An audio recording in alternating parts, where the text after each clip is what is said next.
Hey there, you've probably heard some sort of variation on once you truly love yourself, your whole world changes. But are you still unclear what it really means to actually love yourself? If you're looking for actual steps that you can take, real practices that can help you start experiencing what this self-love feels like, the self-love that opens up the door to the happiness that you are seeking in life, then stick around, my friend, because I'm going to be providing 3 proven, surefire ways to start feeling much, much better about yourself and therefore much, much better about your life. Sound good? All right, let's go. Hey there, welcome back to the More Love Now channel. If this is the first time we're meeting, my name is Farzana. I'm a life coach and a transformation teacher, and I help people just like you navigate through the process of change and personal development. So today I am super excited to be kicking off a brand new 5-part series on how to cultivate more and more happiness and joy into your life. Sounds good, right? All right, it's going to be good stuff. So you probably want to tune in for all 5 episodes. So I would highly suggest you hit that subscribe button right now and then hit the bell so that you get the notifications so that you don't miss any one of these 5 episodes on how to cultivate more and more happiness into your life. I mean, who doesn't want to feel more happiness, right? So in today's video, part 1, we're going to be talking about the base foundation of creating a happier life, and that is self-love. So grab your pen, grab your notebook, and let's get into this. All right, so maybe the best way to understand what self-love is to clarify what self-love is not. Who here has ever stayed in a relationship or a job that just wasn't working, but nevertheless they stayed in it far too long? Yep, that's not self-love. Who here feels like they're just procrastinating away their lives? That too is not self-love. Who here is constantly telling themselves in some form or fashion that they're just not good enough, not smart enough, not worthy enough to deserve love, success, happiness, the good things in life, because for some reason or the other they are less deserving than other people? That's not self-love. All right, so now that we are clear on 3 major ways that so many of us deplete our own sense of self-worth and self-love, let's get into how we can remedy these self-sabotaging behaviors so that we can live a much kinder, gentler, more fun experience of ourselves and of life in general. All right, so let's start with this thought of I'm not good enough. Because quite frankly, this is the biggie. For so many of my clients, myself included, this is the number 1 underlying unhelpful thought that creates so much unhappiness in life. So what we all need to understand and really take in is that this idea of not being good enough is simply untrue. I mean, where did this thought come from, right? We arrive on the planet all cute and lovable, full of love and full of joy. And that is our true self and essence. So what happened? Well, somewhere along the line, something was said or something was done that made you feel like you were not lovable, not good enough. But the truth is that you are still lovable, you are still good enough as the day you arrived on the planet. You just forgot.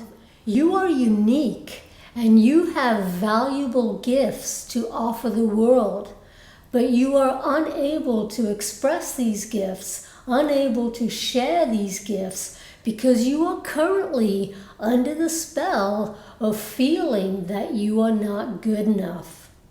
So how do you break this spell? All right, so one of my most favorite exercises to start really learning to know who I am and to speak to myself in a kinder, gentler manner is to do the mirror exercise. So let's get into this. So now at first, for many of us, looking and talking to yourself in the mirror might seem a little weird, right? But then so does anything that is out of your comfort zone. So is anything that you try for the first time, right? So you may as well just give it a go. It's just you in the mirror, and you're going to be standing in front of a mirror several times a day anyway, right? Just really, really look at yourself. Take yourself in. Look at yourself with the eyes of love. And then when you're ready and you're comfortable, say all of the things you have ever needed to hear. Say all of the things that you need to hear at this very moment. Feed yourself all of the loving words, all of the kindness that you needed to hear at any point in your life. Just love whichever part of yourself shows up that wants to be heard, seen, understood, felt, accepted. Tell yourself every day how much you love yourself. Speak to yourself in any way that the love is needed. Perhaps it's as a mother loves her child. Maybe it's as a best friend telling you, you got this. It's all gonna be okay. I got your back. You freaking rock. Maybe it's as a boss telling you what a great job you did, giving you a high five, a pat on the back. Appreciate yourself. Maybe you need to speak to yourself as an admirer.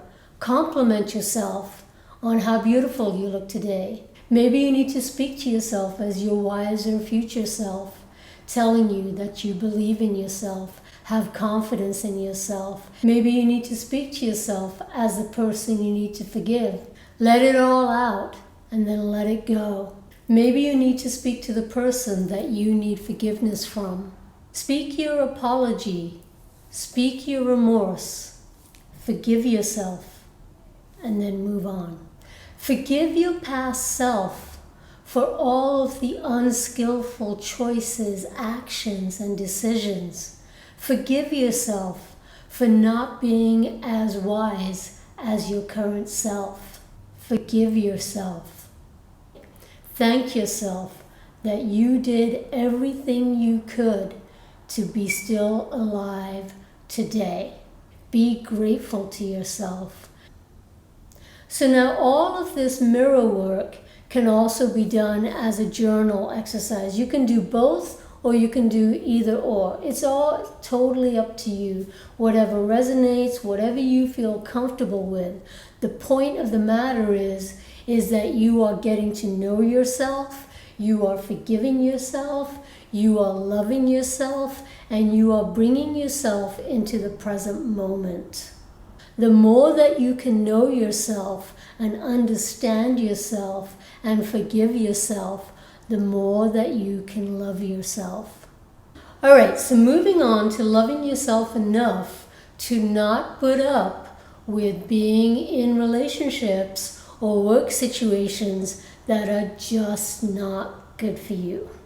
When you truly love and respect yourself, you do not put up with people treating you badly in any way, no excuses. Love yourself enough to set healthy boundaries. Spend less and less time with people who drain your energy and don't make you feel good about yourself, and start spending more and more time with people who you admire, people who uplift and inspire and motivate you, people who you can learn new skills and new attributes from, people who uplift you, people who bring you into a higher vibration, people who bring joy to your life, people who are kind and generous and wise, people who nourish your life, people who make life fun, people who bring out the best in you. All right, so lastly, let's tackle loving yourself enough to not procrastinate. Loving yourself enough to actually follow through on your dreams and your goals. Procrastination at its root is you not believing in yourself. Love yourself enough to be able to follow through so that you can actually enjoy the success that you want to enjoy. Procrastination is you already giving up and letting down your future self and ensuring that you stay stuck exactly where you are. Because if you don't do anything different, if you don't start taking any action, you can be rest assured that tomorrow the future is going to stay exactly the same. And I know, my friend, that's not what you really want. Staying stuck in the procrastination cycle is so painful. It doesn't make you feel good, and it just starts creating so much self-disappointment. And if you keep at it long enough, it starts creating self-hatred. And that is so painful. And that is the opposite of loving yourself and believing in yourself and being your own best friend. Now, if you want to be able to get out of this procrastination cycle and start getting out of the overwhelm and trying to figure out how you're actually going to make your dreams and goals a reality, I just did a whole series on how to bring your dreams into reality.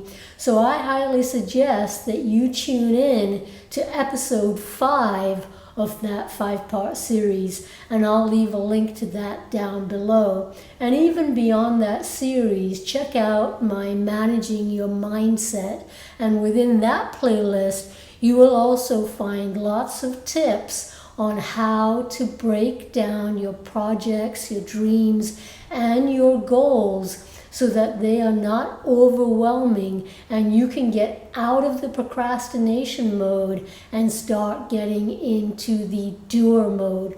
And as you start getting stuff done, my friend, and start making some traction towards your dreams and your goals and that future that you really want to live, you are naturally going to start loving yourself more, start believing yourself more, and leaving the procrastinator far behind. You have to love yourself enough to call yourself out on your own BS. So turn on your BS detector on full voltage. You have to call yourself out every time that you try to make excuses or enable your procrastination. Because the truth of the matter is, you can either make excuses or you can live your best life. The choice is yours, my friend. When you love yourself, you start taking responsibility for your life and start taking the actions that set you up for success, that set you up for success and happiness and joy in life. You start exercising and taking care of this one awesome body you have been given. You start taking care of your responsibilities. You start doing the things that you know that are good for you, like eating good food. When you love yourself, you don't eat junk food. You only get this one body, and you know that health is wealth. Now, most of us naturally are aware of what we need to do. We know that we need to exercise. We know that we need to eat good food. We know that we need to surround ourselves with good people. We know all of this, right? So this is just serving as a reminder. But also, it doesn't help to just know. Having the knowledge is great, but it doesn't help you until you actually put the knowledge to action. You have to embody the knowledge. You have to do what you know is good for you. It doesn't mean anything until you put into practice what you know is good for you, right? We can know all sorts of things. You can know that exercise is good for your body, but until you actually exercise, you do not get the benefits of exercise. So practice, practice, practice. And I highly recommend that you give any sort of a practice at least 30 days. That's why you see like these 30-day challenges, right? Because our brain is wired. It needs about 3 weeks to take on a new pattern to make it stick. So you have to have a consistent daily practice of actually doing the things that we are talking about in this video. Rewiring years upon years of bad habits and conditioning is going to take a little time. So be patient with yourself. Be kind with yourself.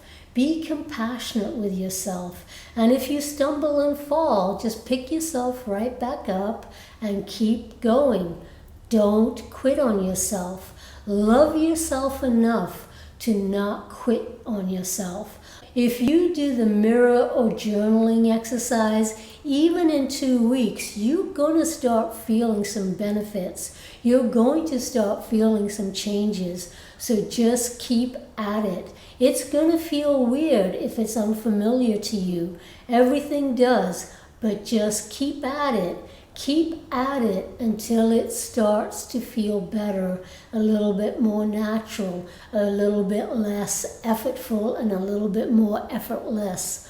All right? Just keep at it. You will start feeling benefits, but you're only going to feel the benefits if you keep practicing consistently without giving up. If you keep loving yourself, being kind with yourself, being gentle with yourself day after day as you start moving forward into a new way of being.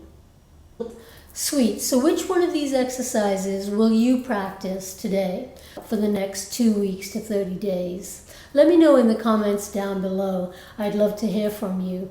I generally respond to all of my comments, and I love hearing from you guys. I love interacting with you guys. So let me know how you're doing. All right, my friend, that's all we have time for today. I hope you enjoyed this episode. I hope you liked this video. I'll see you next Wednesday as we get into part 2 of how to cultivate more happiness and joy in your life. Until then, have a wonderful day. Thank you for all of my subscribers. I love each and every single one of you, and I'll see you down below in the comments.